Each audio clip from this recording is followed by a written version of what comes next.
time we saw Coronado's Quest, his actions before the race played havoc with his jockey Mike Smith. It frustrated his trainer Shug McGahee. But despite all that, he still managed to run a game second in the Hutchinson Stakes. Once again, all eyes will be on Coronado's Quest pre-race behavior today in the Fountain of Youth on our road to the Kentucky Derby. ESPN welcomes you to South Florida and Gulfstream Park Racetrack on a warm, sunny Saturday afternoon. Here are race conditions, temperatures in the mid-70s, light breeze, and a fast racetrack. Hello again, everyone. I'm Chris Lincoln. Welcome back to Gulfstream Park, our second visit here on our National Car Rental Racing Across America Series. Big crowd, more than 19,000 people on hand for a big day of racing. We've got a busy show for you. Let's take a look at our race card this afternoon. Our feature will be the Fountain of Youth Stakes, and we'll update the three-year-old hopefuls all headed towards the Kentucky Derby with our Derby update and bonus race coverage for you. We'll show you the great Navigator for three-year-olds at 7 furlongs. That race is coming up in just a few moments. You know, they say the Fountain of Youth is really the start on the road to the $5 million Visa Triple Crown Challenge, and this race has the history to back that up. In 51 runnings, 33 winners of Triple Crown races have come from the Fountain of Youth. Let's check the conditions for this 52nd edition. It's grade 2, $200,000 guaranteed in the purse, $120,000 to the winner. It's three-year-olds at 1 mile and a 16th. Now to set the field and put a bit of perspective on the day, let's join my colleagues Dave Johnson and Caton Bradar. So, Caton, here we are, February in Florida. Three-year-olds going 1 mile and a 16th. Where are we in the road to the Triple Crown? Well, like any other three-year-old race, this is an important step toward the Triple Crown. But for horses pointing for the Florida Derby, the Fountain of Youth is critical in that it's the last opportunity for three-year-olds to run around 2 turns en route to the 1 mile and an 1/8 Florida Derby. Logistically, it's very important. And just a reminder that you can watch the Florida Derby, which is always an important stop on the way to the Kentucky Derby, live on ABC's Wide World of Sports 3 weeks from today, March the 14th. And historically, there is a very important thread that runs from here right to the winner's circle in Louisville, Kentucky. Well, we have the perfect model of that, and it was recent, too. Thunder Gulch won the Fountain of Youth just 3 years ago, using this win as a stepping stone to victory in the Florida Derby. And while remaining in the shadow of the stablemate Timber Country, he would use those races as springboards to victory right there in the Kentucky Derby. Okay, let's see who's searching for the Fountain of Youth this year. We start with Hallery Hunter, or Hallery Hunter, whichever is your choice, from Nick Zito's barn. Longest price in the morning line at 6 to 1. The multiple graded stakes winner, Cape Town, trained by D. Wayne Lucas, Kent DeSormo in from California to ride. Coronado's Quest, that bad actor, trained by Shug McGahee and Mike Smith aboard. And the Speedball morning line favorite, Lil's Lad, with Jerry Bailey aboard. A field of only 4. How come? Can we blame this on El Nino, too? I don't think so. Other circumstances, actually natural attrition, you have injuries, you have horses taking other options outside this state and stakes races across the country. And then I think the quality speaks for itself. This race has scared some horses away. You know, this field reminds me of some of the guys I went to high school with. Coronado's Quest, the class cut-up, whose true ability will really never shine through until he gets his act together and straightens himself out. And, of course, we all remember the headstrong kid. Well, that has to be Lil's Lad in this race. He can do it, but he can only do it his way. Well, there's Hallery Hunter, the class jock, and not only is he athletic, but he's owned by an NBA coach, Rick Pitino. And Cape Town is the quiet, studious kid in the corner who nobody ever notices until he aces the final exam, and, you know, he could wind up head of the class. So, Chris, the Fountain of Youth is just like the big exam, but today, showing your work is just as important as getting the right answer. And in the back of their minds, Dave, probably only 2 more exams left before the Kentucky Derby. We'll update some of those top Derby hopefuls, including the newly crowned Horse of the Year favorite Trick when we return to Gulfstream. 3-year-old thoroughbred looking forward to May the 2nd. So let's bring you up to speed on some of the Triple Crown contenders who are not in search of the Fountain of Youth. And what better place to start than with favorite Trick?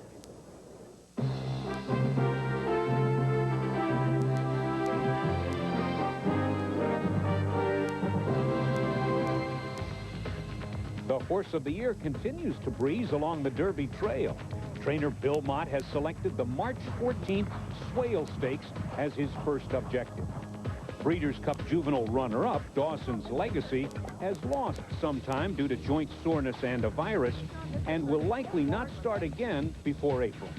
Well, our program's basically taking a month off, which is now about 10 days we're into it, so another 3 weeks and we'll be ready to go back to training. And the way he's feeling right now, he's hard to hold down. And we're going to try and bring him back. He's not a hard horse to get ready. He stays pretty fit looking. He's not a heavy horse, so, you know, he's not a problem, but we can't really say until we start working him out and seeing how his workouts go. This week also provided a setback for Sweet Southern Saint. He was slated for the Fountain of Youth, but a minor problem will keep him on the sidelines. We had a little minor setback after Monday. He breezed a minute flat on this course, and it was handily, very nice in hand. Tuesday he had a little filling in one of his legs, and I decided this morning, entry time, not to run the horse because even though he's back in training, I want to make sure that when this horse runs, he's at 100%, and that if we miss this race, we've geared up for the Florida Derby. Wayne Lucas is blessed with plenty of options. Hutchison Hero Time Limit goes tomorrow in the Risen Star Stakes at the Fairgrounds. And Lucas still has high hopes for the return of multiple Grade 1 winner Grand Slam. Grand Slam before the Breeders' Cup last year, I think, was considered in the same breath with Favorite Trick, and that's saying a lot. But had he not sustained the injury in the Breeders' Cup, I think we'd had a horse race. I'm going to believe that until proven differently. And he's healed very well, and he's further along than a lot of people might think. He's had a good series of works now. He had his 6th one this morning and worked 5/8 at Santa Anita. So Grand Slam could show up anytime, and I think he's going to be a little bit tighter than people might expect. Well, Team Lucas had their problems at last year's Kentucky Derby. It looks like they're loaded again, though, in 1998. We had racing earlier here at Gulfstream of a different type. It was the very first state-sanctioned high school track event ever held at a thoroughbred racetrack. The brainchild of Doug Don, their president here. They had a Gulfstream Park Mile, a girls and a boys division, 24 in each division. Let's take a look at the action now as they roll the track on the outside, a mile around the Gulfstream Oval here in front of the race fans who really enjoyed themselves. What competition for the girls division. Melissa Proman and Sarah Darling, teammates and best friends. There's Melissa Proman, number 41, just edging out a rival Spanish River High School for both those young ladies. Alexander LaRue made a runaway of the boys division. He's from Palm Beach Garden High, wants to go to the Olympics in the year 2000. Then the presentations. The sponsors getting involved, $5,000 check from Sports Authority. Then a $10,000 check from Coopers and Librand. All this going to the general athletic scholarship funds of the high schools in the 3 counties, Broward, Palm Beach, and Miami-Dade. There's the big check from the Florida Lottery for more than $30,000. And, of course, our winners are recognized again. Congratulations, Melissa. A fine run with her teammates there from Spanish River High School. And, again, you saw that runaway winner. There's Alexander LaRue, and he was representing Palm Beach Garden High. Great time for all the young athletes. The fans enjoyed it, too. Now the horses are back on the track. They've taken it back over again. We're almost ready for our first live race. It's the Great Navigator. Stay with us for live racing now, the Great Navigator Stakes. $50,000 added in the purse. 3-year-old thoroughbreds. They go 7/8 of a mile. Let's set the deal. Get some comments on these sophomore hopefuls from Dave and Kate. Well, a field of 8, and, you know, many of these horses may or may not be on the road to Churchill Downs, depending on what they do here and in subsequent spring campaign performances. But let's take a look at who we have. World Series, great name out of the mare, Clutch Hitter at the rail with Jerry Bailey and is at 9-1. Southern Bostonian Pat Day looking for his 3rd winner of the afternoon. A horrible trip in the Hutchison, Boy American with the Barcoa. Zippy Zip is the 3-5 favorite, started as the 6-5 choice. Zippy Zeal, Mike Smith rides. Easy Line, first-time Lasix with Randy Romero. Long Shot, Thunderbow and Shane Sellers, and that horse is at 17. One Way Love is another big long shot. And Swig, who's the son of Fly So Free, who won the Fountain of Youth back in 1991, completes the field. Caton, let's start with Zippy Zeal, who we saw in the Hutchison. Well, he is fast, no doubt about it. Went right to the front in the Hutchison Stakes and carried his speed almost all the way to the finish. Finished a respectable 3rd behind Time Limit and Coronado's Quest. And those are some fast horses in there. 7/8 of a mile. He's trying second time in a row here at Gulfstream. Expect to see him right on the lead, and he's getting a lot of support from the public. And a horse who took a bad step out of the gate, and jockey Ibar Koa did not press with him, and he just had a horrible finish. Boy American, number 3, who's in double digits, 13-1. And his trainer, Carlos Morales, does very well, usually with claiming horses at both Calder and here at Gulfstream Park, but Boy American has reason to improve with a good trip. He won by 9 lengths in his start before the Hutchison over at Calder. Well, one trainer's certainly been in the news lately, and that is Nick Zito. He's been in the news a lot. Don't forget, this is a trainer who has won the Kentucky Derby twice. He took it with Go for Gin, and he took it with Strike the Gold, and he had a lot of horses on the way to the Kentucky Derby, but he had a little bad luck this week. Well, a bit of a change for owner Jim McInvale, who opted to send his horses on to Kentucky a little early to get ready for the spring campaign. As a result, Zito's scrambling just a little bit, but he has Swig. He also has a horse we'll see in our feature who seems to have some promise in Hillary Hunter. But Swig is making his 3rd start at Gulfstream, and Zito's horses all improve as the meet progresses. He's very patient with them, and they usually come along and hit the winner's circle. Now, Southern Bostonian, the number 2 horse, is a decent price there in the check colors and the white cap, and Pat Day looking for his 3rd winner of the day, and this horse was a winner last out. And it was at 7/8 of a mile. He was a huge price that afternoon. It was a very good field of allowance horses. This is a big step up for this colt, but he's taken it once before on an off-track at Delaware Park when he tried stakes competition. What about the strategy of this race? How do you read it, Kate? Well, there's actually quite a bit of speed in here, but Zippy Zeal would appear to be the fastest of the fast, and I don't think anyone wants to sacrifice themselves to battle with him, but Southern Bostonian was naturally on the lead at 7/8 of a mile last time. Pat Day's not going to be in a hurry this time around. What about the horse at the rail? Interesting, so many families in racing. We all know Mark Hennig, and of course his dad, John, is the trainer of World Series, who has the rail. Nice workouts for this horse, and Jerry Bailey aboard. He is coming off a 4-month layoff, but he's been training over at nearby Payson Park, where Favorite Trick trains as well, and so many good horses winter, and it's a deeper surface. Generally, horses get ready very quickly and very well shipping here to Gulfstream Park. And there's number 5, Easy Line. First-time Lasix, and Randy Romero having a pretty good meet. And that is one of the contenders in here at odds of 7-1. We mentioned Boy American, who had that terrible trip in the Hutchison, but he's had some nice trips in his morning trials. And he has one at 7/8 of a mile, coming from a little bit off the pace. He has natural speed, but I wouldn't expect to see him on the lead. He is versatile, and I think that'll help in a field like this. Well, 3 to 5 is easy to pick. Zippy Zeal, I think he's the most logical winner here, but if I had to choose beyond that, I'd go to Southern Bostonian and Pat Day. How about you? Well, I'm intrigued with Easy Line. Eddie Please is one of the top conditioners based year-round in southern Florida. Randy Romero is a veteran rider who's won many, many big races. First-time Lasix. You could see this horse improve an awful lot. How's the track playing today? Well, it's been pretty fair. Historically, Gulfstream Park is a speed-favoring surface, and a horse like Zippy Zeal would have it made. But this meet, it's been the exception. A brand-new track surface. Horses have come from off the pace the last couple days, as well as gone wire to wire. And remember, these are 3-year-olds who are still learning. This is around 1 turn, 7/8 of a mile. In our next race on the program, the Fountain of Youth, that's going to be around 2 turns, going 1 mile and a 16. And the 7/8, not quite a sprint, not quite a route, but generally the outside horses fare very well away from the starting gate.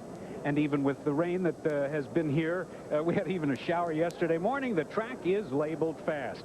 And we'll fast on our way up to the top of the stands. And the call of the race, the great Navigator. Here is our great announcer, Tom Dirk. They're in the gate.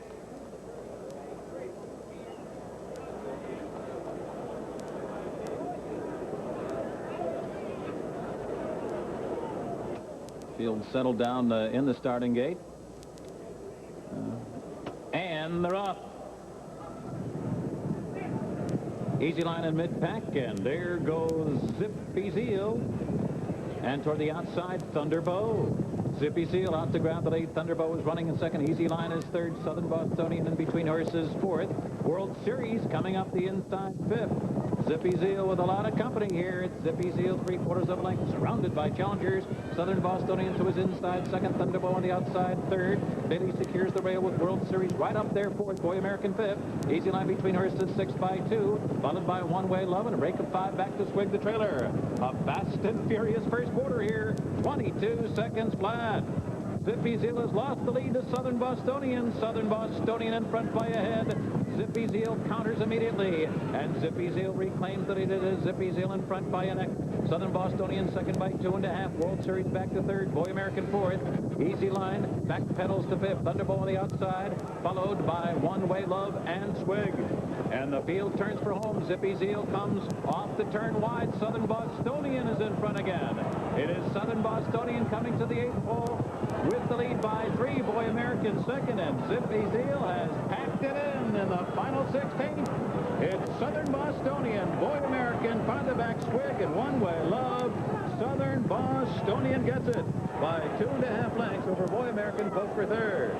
Great duel up front there through fast protections, a half in 44 and 3. Zippy Zeal comes up empty.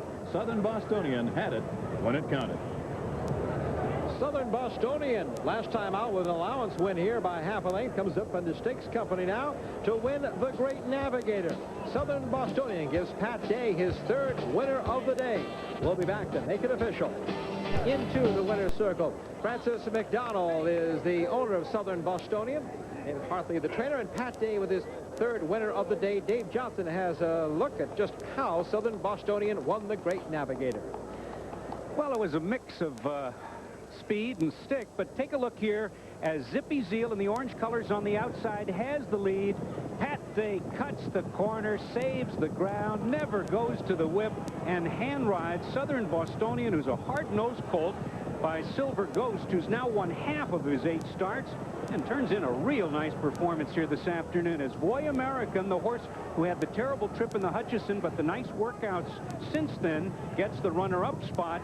And in a photograph, it was Swig finishing 3rd. So it's Southern Bostonian the gold, Boy American the silver, and Swig getting the bronze. Chris? Let's make it official here. The exacta 84.80 on the 2-3, Southern Bostonian and Boy American.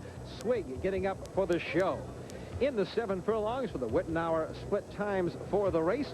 I'll run those down for you. Southern Bostonian comes back nice with a nice effort here at 22, 44 and 3, and finishes the 7/8 of a mile in 1:23. Well, that's our undercard race. The Fountain of Youth is coming up. More stories to be told there as Southern Bostonian heads back. 2-time winner at Delaware Park is a 2-year-old. And now coming back here after an allowance win here to win here at the Great Navigator. David Benoit and Richard Braun with some great sounding jazz, part of Gulfstream Park's concert series.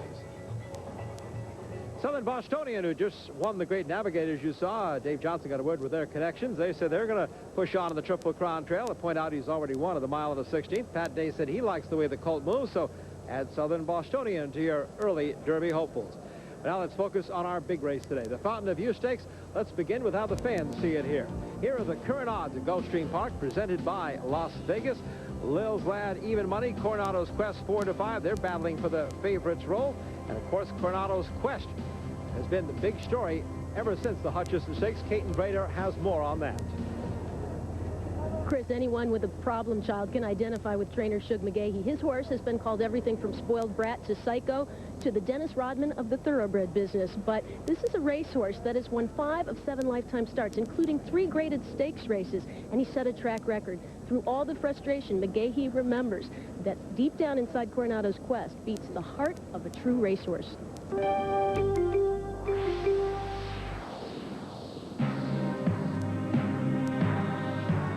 What evil lurks in the heart of Coronado's Quest?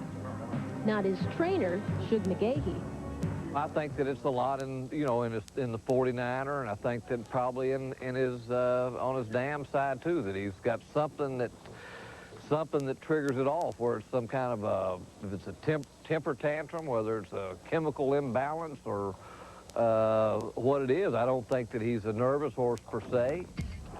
But McGahee does know that last season's Remsen Stakes winner must learn his lessons and mind his manners if he's to succeed at a higher level. You know, I've got to keep trying, even though as perplexed and disappointed as I was and have been with him. You know, I mean, I can go different routes with him, but, you know, what if I got to the Derby and I hadn't gotten his situation straightened out? I don't have another route then.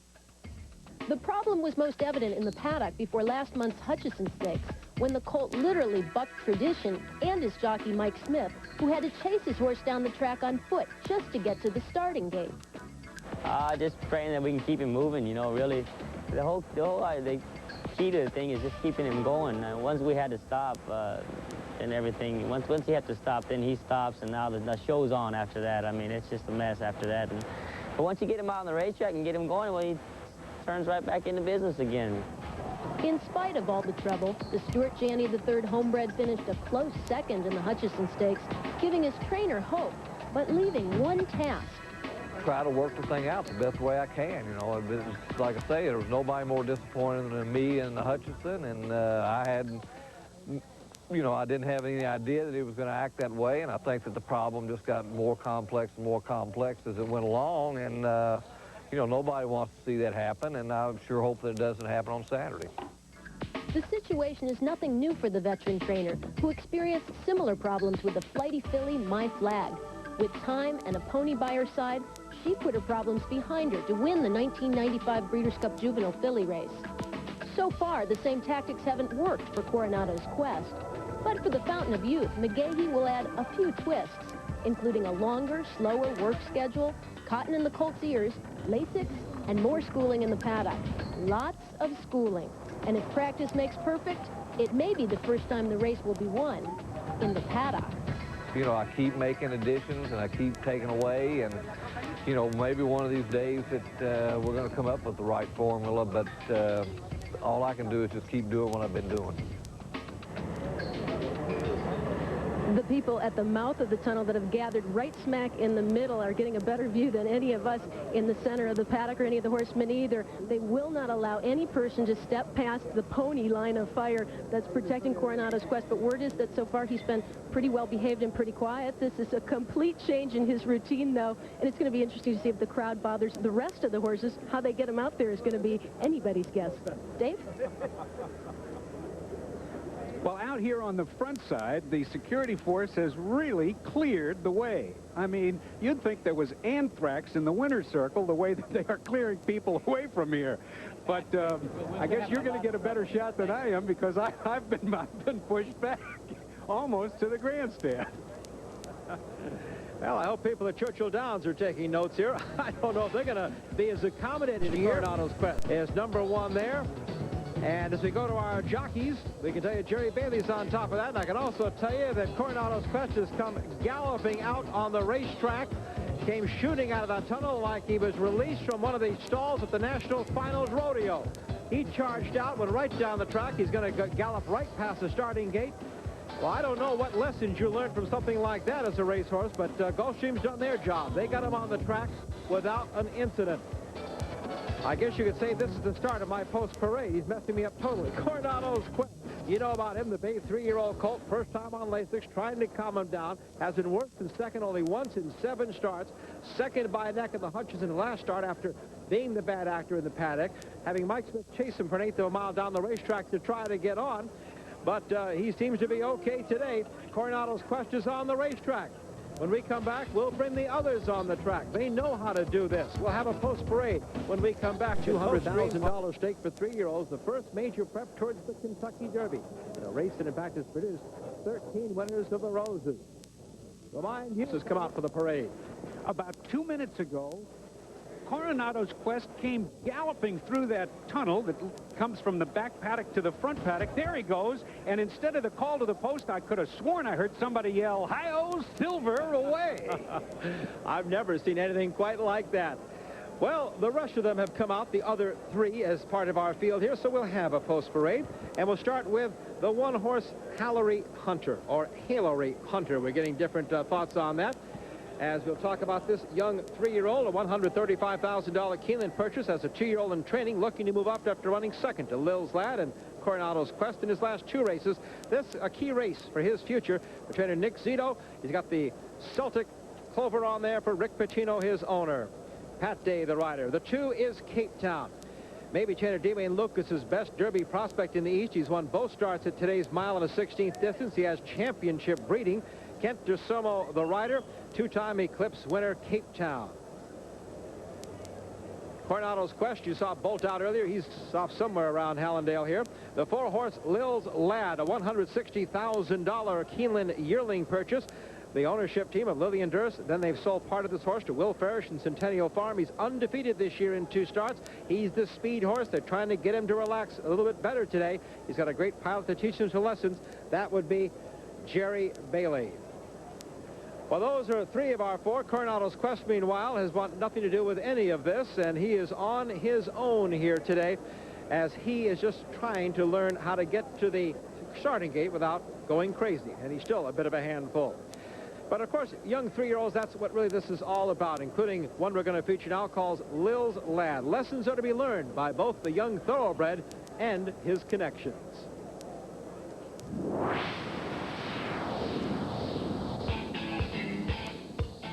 This is Lil's Lad, the most impressive 3-year-old in South Florida this winter. Jerry Bailey and Lil's Lad are on cruise control. They'll win as easy as they want. Then Regent's Park and West 40. Here's a very promising 3-year-old Lil's Lad. Wow, it won by 15 lengths. His next start was his first time around 2 turns in another allowance race. Lil's Lad still with the lengthy advantage as they come down to the line. Hillary Hunter, Henry Porter, but it will be Lil's Lad. So what has his jockey, Jerry Bailey, learned after 2 front-running victories? That he's stronger than I am. I tried to rate him a little bit leaving the gate last time, and I mean, some other circumstances were involved as far as another rider being very vigorous riding his horse, which didn't help me settle my horse. But I did learn that I'm probably going to have to do it Lil's Lad's way and not Jerry Bailey's way. And what does Lil's Lad's trainer, Neil Howard, hope to learn from today's race? Well, I'd like to see him, obviously, the most important thing is try to see if he relaxes a little bit in front. It would be great if he would be off of a horse or 2 if somebody else really was intent on having the lead. But I think if he finishes strong and Jerry feels that he's got a lot of horse under him at the end, regardless of what the result is, I think that would be enough for me. Lil's Lad right now is 4-5. He's got some lessons to learn. Dave Johnson told you earlier he is a bit headstrong. Coronado's Quest is just a head case. Dave, do we have anybody normal in this field? Well, Lil's Lad is the favorite, as you said. Coronado's Quest with that security guard to rival the Secret Service is somewhat behaving today so far. But one guy who doesn't have to worry about the mental approach is the trainer of Cape Town. That's D. Wayne Lucas. I don't know if I've ever trained a horse that's probably better. I think we should have the pony girl should pay us to go to the gate. I mean, he's one of those horses, does everything right, got a great disposition. He'll handle the crowd, he'll handle the hoopla through the entire spring without any problem. He will, I think, be a picture of composure. And I say that, you never know about these horses, but he certainly has showed every bit of that so far. Cape Town showed his class when he won his 3-year-old debut here in the Holy Bull Stakes. His owner and breeder, W.T. Young, has been quoted as saying, "This son of Seeking the Gold out of Seaside Attraction may be his best colt ever." Well, what I think Bill Young was referring to when he talked about maybe the best horse he ever bred was the fact that this horse is by a champion. He's out of a champion and an Oaks winner, and he's a half-brother to a champion in Golden Attraction that was champion 2-year-old. So it's a great, great pedigree. It's one of those marriages in heaven that I call that it's actually worked. The Lucas barn has produced 3 Kentucky Derby winners, but Wayne is always looking for another blanket of roses. Well, I hope so. Again, it's still February, but we're optimistic, and again, we put a focus on that. We want to get there, and we feel very comfortable. We think we got an excellent bunch, represented by some great clientele that we'd like to see at least one of them have that special moment, and we're going to try to get them there. The Visa Championship point shows Cape Town with 5, and by the way, in a Grade 2 event, a win today gives him 7 more points, with time with another Lucas colt. Time limit. D. Wayne Lucas is ahead in the trainers' points. Jerry Bailey, #1 with jockeys.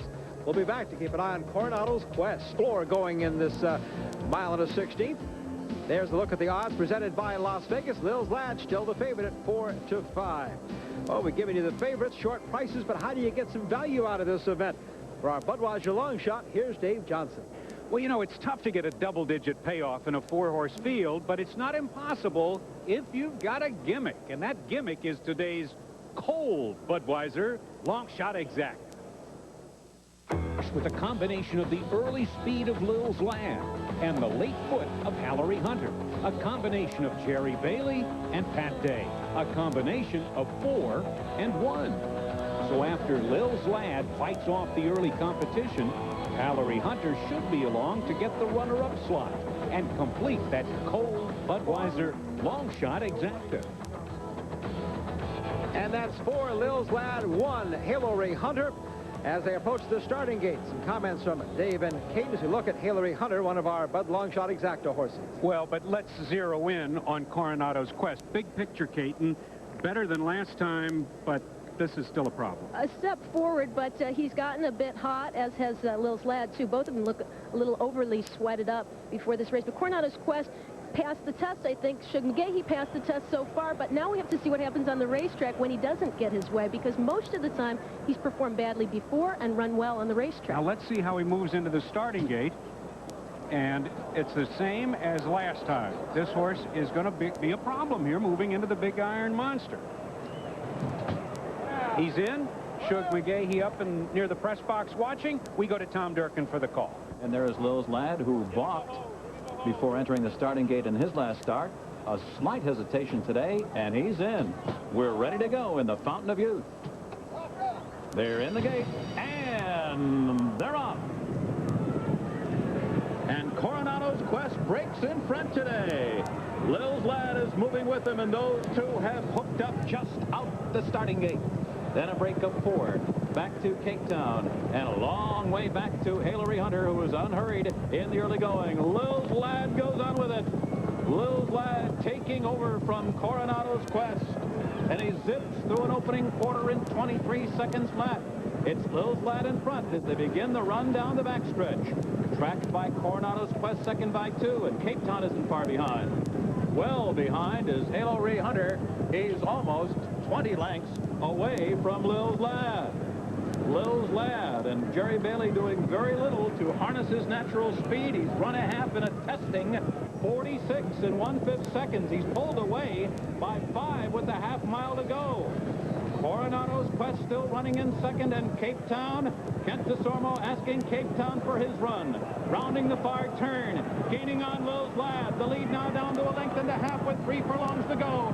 Coronado's Quest moving to confront him as they approach the top of the stretch. Cape Town is only 3 lengths from the lead. Another 10 or 12 to Hallery Hunter. Passing the quarter pole. Lil's Lad holding on to the lead 3/4 of a length. Coronado's Quest coming to him. The stage is set at the top of the stretch here at Gulfstream, and Lil's Lad is called on for everything he has, and Lil's Lad is responding, holding on to the lead. Smith all over Coronado's Quest, but they're still second, and Lil's Lad will prevail. Lil's Lad has won the Fountain of Youth by 2.5 lengths, doing it on the lead today. Coronado's Quest was second. Hallery Hunter poked well to be third. The final time here was 1 minute 42 and 3/5 seconds. At the top of the stretch, Coronado's Quest draws alongside Lil's Lad. Lil's Lad proved the better 3-year-old today. Lil's Lad remains undefeated in 1998 as he adds this victory to his allowance start we saw earlier. He has really been so impressive. But I'll tell you, one that really had to catch your eye. What a performance by Hallery Hunter. Nick Zito's coulter came running up, almost got second away from Coronado's Quest. Cape Town, the disappointment in this field. Lil's Lad, our unofficial winner of the Fountain of Youth, will be back to make things official when we return to Gulfstream Park. America, presented by Visa, welcomes you back to the Fountain of Youth, where Jerry Bailey on Lil's Lad has just won the 1998 52nd running of the Fountain of Youth. Sired by Pine Bluff, owned by Lillian Durst, Will Farish, and Centennial Farm. Don Little and his group. A $160,000 Keeneland sale purchase, and Mr. Farish and Centennial just jumped into that. Trained by Neil Howard. Jerry Bailey again the winning rider. Let's get an update, though, on Coronado's Quest with Kate and Bradar. Well, Mike Smith, you said a little half-heartedly he ran a great race, but tell me about your trip. I had a great trip. You know, my hat off to the winner. He ran a great race. We broke extremely well. I let my colt run in the turn. I just didn't want to hand the race to Lil's Lad. I went ahead and made him kind of run on, and he did. He ran on, and he kept running. Like I said, my hat's off to him. I thought in all of this, so I thought my colt still ran a good race. Right here, it looks like he's got some aim on the winner. Well, I got some aim on him, but we're running. I'm asking him to run. He kind of switches leads a little heavy in here, but he gets himself together, and I just couldn't get by the winner today, that's all. Hopefully down the road, maybe we can. Mike, pre-race, was he where you want the horse to be, where Shug hopes the horse can be before the race? As far as his acting, yeah, he acted a lot better today. He still got a little hot, you know. I had to get on him for a long time, but he acted good, and he ran really well. No excuse today. No excuse. Better luck next time. Thanks, Mike. Thank you. Chris? Lil's Lad is in the winner's circle for the Fountain of Youth. Let's make it official for you right now, so take a look at the prices. Lil's Lad went off the favorite and returns $382.40 with the short field of 4. There was no show betting. Coronado's Quest, second again, $2.40. And Haley Hunter, who I was very impressed with, made a real run at the end and almost caught Coronado's Quest for second. Here are Wittenauer split times, as Tom Durkin called them: 23, 46 and 1, hustling pretty good, 110 and 3, 136, 142 and 3. A bit of a reference. The stakes record 141, set back in the 70s. So still a pretty good pace. Jerry Bailey is going to get a leg back up for the official photo. Congratulations to trainer Neil Howard. What a great job he's done with Lil's Lad. We'll be back to talk to the connections. This is hard to believe, but Jerry Bailey won this race 18 years ago with Naked Sky. Do you remember that one? A lot of hair ago, Dave. Okay, let's talk about today. Turning for home, how did you feel and how confident were you? Well, this horse has been tested hard before, and he's really responded. He didn't win in the Champagne, but he hooked a good horse in Grand Slam, had to fight hard all the way, and he never gave up. So I had every belief in the world that he would fight again today. Let's take a look at it. How much did he get out of this race? A lot. The other day, it was a lot less accomplished group of horses, and even though Coronado's Quest didn't get to his rump until we turned for home, he started putting the pressure at the half-mile pole. So he had to run hard from the half-mile pole to the wire today. 110 and change for 6 furlongs, but can this horse stretch to a mile and a quarter?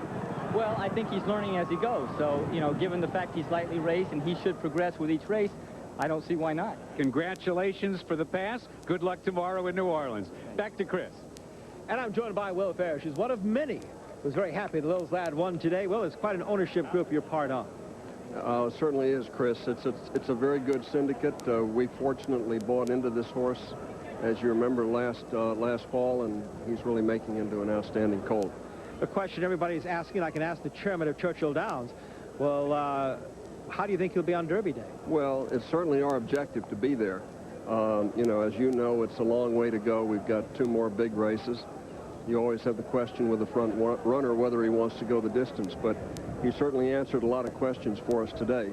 With Mr. Ursula Centennial Farm, what are your steps now, Will? What are our steps? For the horse? Well, we'll aim now for the Florida Derby, and then probably for the Bluegrass. Known as an outstanding breeder as well, Lane's Inn Farm. Tell us about the breeding with Pine Bluff. What does that tell you about the classic 1.25 mile distance? Well, of course, Pine Bluff won the Preakness. His dam is a Van Landingham mare who is a distance mare but had a lot of speed. I think it's where the horse gets his speed. But he's certainly bred to be a classic horse. He's got about a 2.2 dosage, so we've got all those things going in the right direction. Will Farish with Lil's Lad, by the way, as the chairman of Churchill Downs. He'll have no problem getting seats on Derby Day if Lil's Lad is there as well. Let's go down now to Kate and Bradar. Trainer Neil Howard's been through this Triple Crown trial with a horse by the name of Summer Squall, and you wear 6 as well, but I don't think you wear it very comfortably, Neil. Oh, it's tough. You know, any of these races, everybody feels the same. We're going to take a look at the start of the race with Lil's Lad, but up to that point, even out of the starting gate, were you pleased with the way the horse came away from the gate and actually seemed to settle even though he was on the lead? Yeah, again, this horse is probably always going to be in front to some degree, but we were hoping that he wouldn't. Well, with these kind of horses, we didn't think he would open up 8 or 9 like he did last time. But the fact that he was pressured, he still responded to Jerry. I think it was another step in the education process. Was there a point at which you were concerned in the race? Mm-hmm. At what point? The day before yesterday. A lot better now that it's over. Where do you go from here? Well, you know, the Florida Derby obviously is what we're hoping on, and hope he comes out good. It's just hard, you know. You want the horse to run well, but you still want to have something left with each race. So it's very hard. Well, both trainer and horse seem to have passed the first test. Congratulations, Neil. Thank you very much. Chris? As you look at the full order, Neil Howard broke Dwayne Lucas's stranglehold on the Florida Derby Series. The first time a Lucas horse has not won one of the races in the series leading up to the Florida Derby. Dave, your final thoughts? The most used word on the racetrack is tomorrow, and Nick Zito had the line of the day when he came back. He said, "It ain't over yet." This Tuesday is Mardi Gras down in New Orleans. What better way to do it than to say what they do down there? Let the good times roll. We're on to the Kentucky Derby. Chris? And Lil's Lad moves to the head of the class. A reminder, join us tomorrow in your living room, winning the Fountain of Youth. This has been a presentation of ESPN, the worldwide leader in sports.